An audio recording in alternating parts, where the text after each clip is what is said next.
Hi, my name is Ramona Bethany, and I am the Program Manager of Group Violence Intervention here in the great city of South Bend.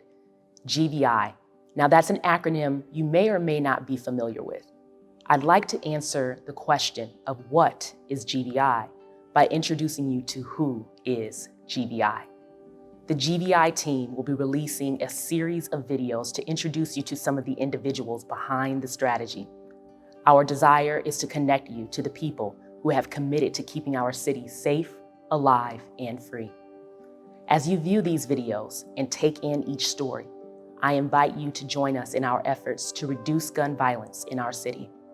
That effort begins with information, and that information begins here and now. I hope you're ready to journey with us. Please like, share, and view our videos with the hashtag #IamGVI to help us spread the word. Last but not least, you are more than welcome to email us at gvi@southbendin.gov with your questions, your comments, and your concerns.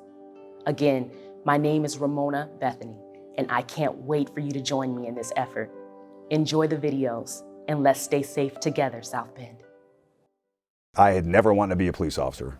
My dad was a police officer, my grandfather was a police officer, but I had never wanted to be. It was never like, oh, this is my calling, it's my gut, it's whatever. That never happened.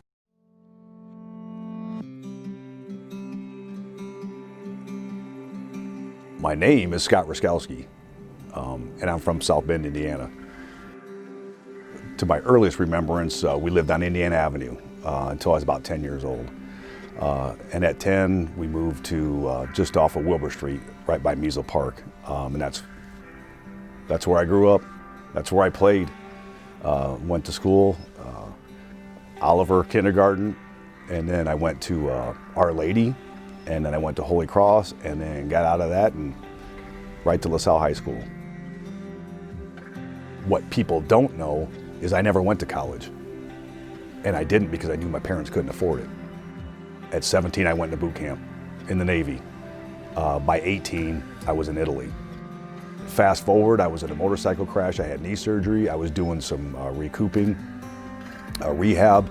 And then the Master at Arms asked me, hey, since you're recouping, would you like to help out? And help out with what? Well, walking prisoners from the brig to court martials and maybe stopping at the chow hall or whatever we needed to do in between the hearings.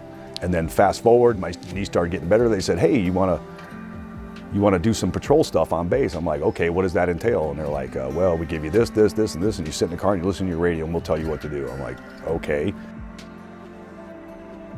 My first night out there, I was just sitting maybe about 100 yards from the gate, and a intoxicated individual came through the gate, crashed, and then he took off running. And I'm like, I think I'm probably supposed to chase him, so I did. And I caught him, put him in handcuffs, and walked him back to the car. Well, I helped him walk back to the car. He was pretty intoxicated. And I'm like, something told me this is what I'm supposed to be doing. Literally, I'm like, it felt right to do whatever. At that specific moment in time, I knew that something bad had happened and something else could happen if I didn't do something. Fast forward to here we are today. There was a lot more in there. There was a couple more knee surgeries and things that had happened in between to stop me from getting on this job, but it didn't.